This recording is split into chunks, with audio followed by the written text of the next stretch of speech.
Coming to you from sunny Orlando, Florida, welcome to the Paperstac podcast, where we cover current topics in the note industry, give you tactics for your note business, and talk with industry leaders to make you a better note investor. And now, your hosts, Brett Burky and Rick Allen. Hello and welcome to another episode of the Paperstac podcast. I'm Brett Burky, this is Rick Allen, and we're back for another episode of something that's smart that comes out of Rick's mouth. And I'm here to ask some questions. So some of the things that we hear, at least at conferences, is like all about due diligence. There's a lot of breakout sessions about due diligence. It's one of the most important things. I get questions about it all the time. We have done due diligence videos in the past where I broke down Rick's like step-by-step strategy, which we'll link to in the description. It's a support article now, and it shows exactly how he does it. He's very detailed, breaks down it. Even the notary, when's their stamp, when it's expired, all kinds of stuff. Yeah. Remember that? Yeah, it can get intense. It can get in depth. But for this one, we just want to know the 5 things that you as a note investor need to know to be a master at the due diligence process. Like if you're going to know anything, you got to know this. And so, Rick, what's the first one that you have to know due diligence? It really comes down to, it's not so much of a thing as a what, it's your plan. Like, what are you doing? What are you buying for? Like, what's your plan? What's your plan once you buy the note? No, what's your plan? Are you buying for non-performers to turn them performing? Are you buying performing loans? What are you looking for? And the reason why it's important to know this is you want to understand, and this comes later on, but understanding the story. So you want to know what's the reason for me buying this loan, because that's going to trigger certain things that are more prevalent when you're looking at the due diligence than stuff that's maybe less important if it's a performing loan versus a non-performing loan. Interesting. So your investment strategy. What's your investment strategy? Okay, understand. That to me is like, I always know that, before I go into anything.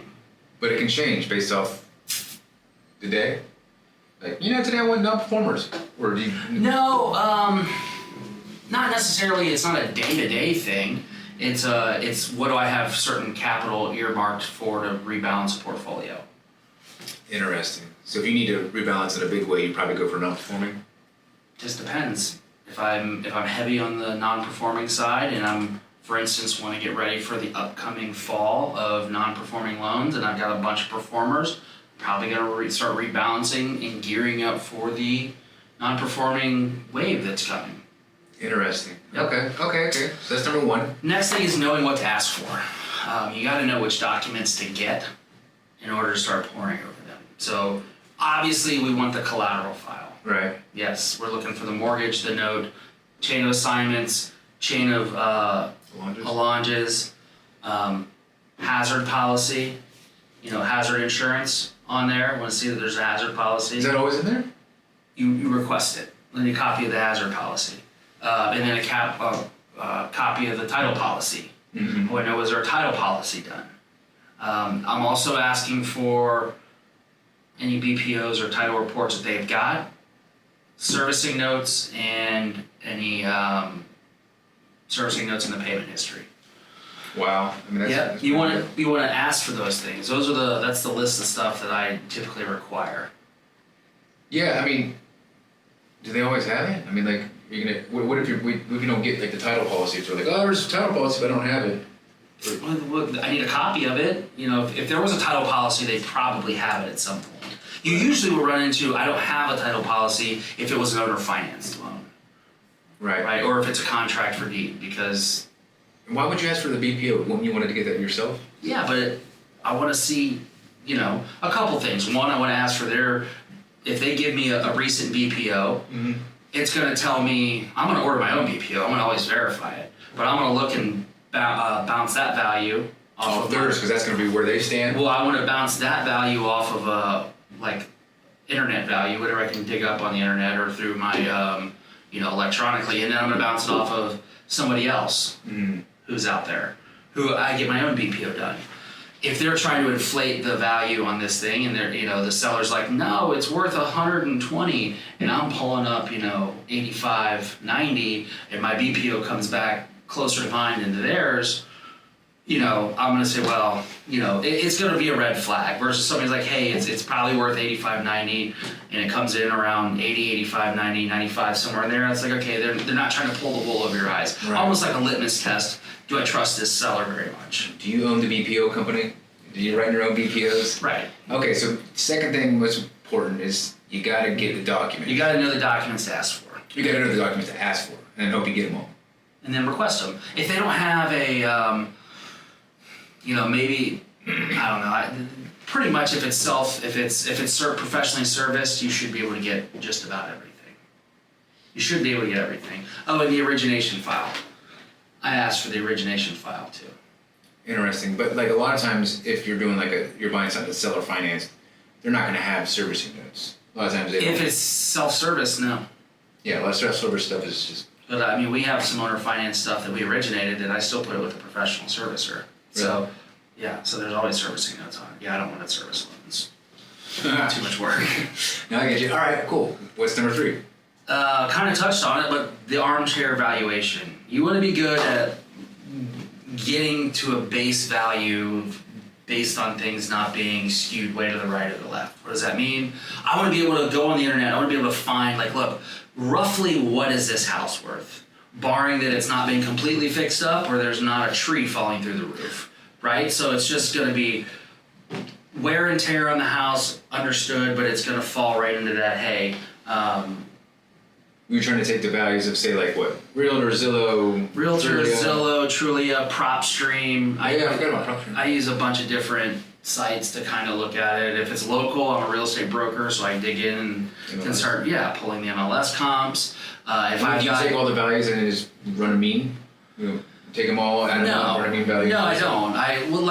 The important thing is when you're doing an armchair value is not just to go look at Zillow and see what their Zillow value is, right? Because if there's a house that's on a canal that leads out to a heavily traveled river or something like that, or a body of water, and Zillow's algorithm is pulling that as a comp, but you're not on that canal, you're on that street but not on that canal, your value is going to be artificially inflated. So what I would do is I always go through, I copy the address, throw it into Google, takes me to Zillow, and then I click out of it because it'll take you right to that specific asset inside of Zillow. I click out of it and I go up in the Zillow search bar and I put that address in. And then it'll bring it back to that asset, but it'll drill down onto the map, exactly of the map with, half a mile radius or a mile radius, and then I'll look at what is sold in the last 6, 9, or 12 months, and then I'll go look what's for sale also. Because that way I can see, hey, this house was purchased and it was resold within 8 months. Well, I'm going to go look at both sets of pictures and say, oh, this was purchased for $55 and resold at $120. Somebody did a flip there. Yeah. Okay. So that's going to start it's going to lay out my swim lanes for me, right? Yeah. It's going to lay the swim lanes. So I know on the low side, okay, this is an as-is, a $55,000 asset, and if it's fixed up, it's $120. And then I can go look and I can track the values on how things have sold, and then I can go look at, okay, well, what's on the market today? What if I were on the market today? What's my competition? And I can look at what kind of price reductions have there been? What's that tell me about that market? Right. If I see stuff that's getting slashed, then it's maybe it's a declining market. Do I have to figure that into my valuation? So, and then of course I'm going to get a BPO to kind of back up my armchair valuation. But the important thing is getting in there and being able to not just say, okay, this is their value, that's the value, but look at how do they get to that value? Who? Zillow? Whoever. Yeah. I'm just wondering if it's the seller you're saying or just the... No, the Zillow. Yeah. Or how do they come up with that value? How do they what's their algorithm pulling from? Mm-hmm. And really it's just, it's just for me to get in there and start digging into the details and seeing if it's... You got a ballpark of where you're at. Ballpark. So you know if they would go way over the top swim lane, you're you're crazy. Because I've looked at all these things. They're saying it's worth 150, and you see everything you've seen is 120 is the top. Right, and then you have to ask the question. Why? Why? Okay. Okay. All right. Moving on. What's the next one? Next thing for due diligence. is, is kind of being able to look at, it's putting the story together. Looking at the collateral file, but really looking at the payment history and the servicing notes and trying to put together what's the story with this loan. If it's non-performing, why is it non-performing? What happened to make it non-performing? Do they want to start paying? Are there means to start paying? Is there a history of sending in loss mitigation packages and then never following through? Is there a history of loan mods that every 8 months they do a new loan mod and then they pay for 3 or 4 months and then they fall behind? So those are all super, you gotta be able to put the story together. You gotta read between the lines, Would you still buy something if someone was in that pattern? Probably. Really? But it would, yeah, I would, but it would just depend on what I'm trying to do. Yes, I'm not afraid to do that, but the economics are gonna have to make sense because in that instance, I'm just figuring I'm foreclosing. Right, so. And then you're basing your bid amount on probably the value of the house at that point. Absolutely. And I'm figuring in a healthy foreclosure cost if it's in a judicial state, and I'm probably going to be figuring in a bankruptcy because if they've got this pattern, we got to figure out how to either break the pattern or accept the pattern. And run with it? Yeah, and run with it. And hope they get a deed in lieu and you work out pretty good. Okay, I'm learning. Keep going. Then it's becoming an expert at really examining the actual collateral, examining the title, examining the assignment chain. That's very important because there's human error involved to where somebody may have purchased an asset in ABC3 LLC. And when they went to sell it, they made a mistake and they have another company called ABC4 LLC and they assign it out of the wrong company, right? So being able to look at that stuff and being able to track hey, are the book and page right, instrument numbers right, or the borrower's name, how it shows up on the assignment, is that how it was shown, is how it was on the mortgage? If it was, Brett and Natasha Burky as husband and wife on the mortgage, but it's Brett and Natasha Burky on the assignment, those are those little things you want to know to look for. And that stuff there, I don't even know if there's a class that goes into the details of all the potential screw-ups that could happen. I think Paige maybe has one of all the little stuff to look at, but I mean, it's a lot. And you just need to, that's a detail-oriented person's. So that's why I would get somebody else to do it for me. Yes, which leads me into the last bonus piece we have. Such a great segue. Have a team and outsource. Oh, okay. That's what I recommend because all the stuff that we talked about is great. And some of the stuff you have to have no matter what. Having a plan, that's super important. Can't outsource that. No, knowing the docs to ask for it, that's important. When it starts coming to armchair valuations, I think that's important, but really, how do you do that at scale? Oh. It's tough, right? Yeah. It's kind of tough, putting that story together. Are there companies out there that do? There are. There are companies that will do all of that for you. There's companies that you can request all the documents, you have your plan, you give them everything, they look through, they can give you valuations, they can order your BPOs for you, they can go through and scan and read all the servicing notes for you and flag stuff and then color code them on levels of severity. They can examine the collateral and don't ask me to tell you all of the ones out there that do this. If we can get a list together for people who are looking for those companies. Is that decently priced? I think I used a company and I paid, I want to say it was $250 a loan.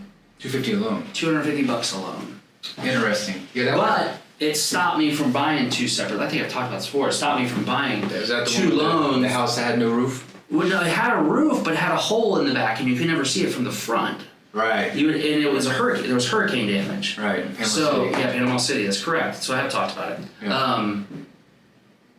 And if I was going through those servicing notes, there's a great chance I would have found it. But also, there's a little bit of credibility, or a lot of credibility, when it goes to a note seller, when you say, here, I need to request these documents, you need to send it over to Company A or something. Company A, who's doing my doc review, collateral review. Because then they know you're a player. Yeah, well, it's like, hey, this is a professional.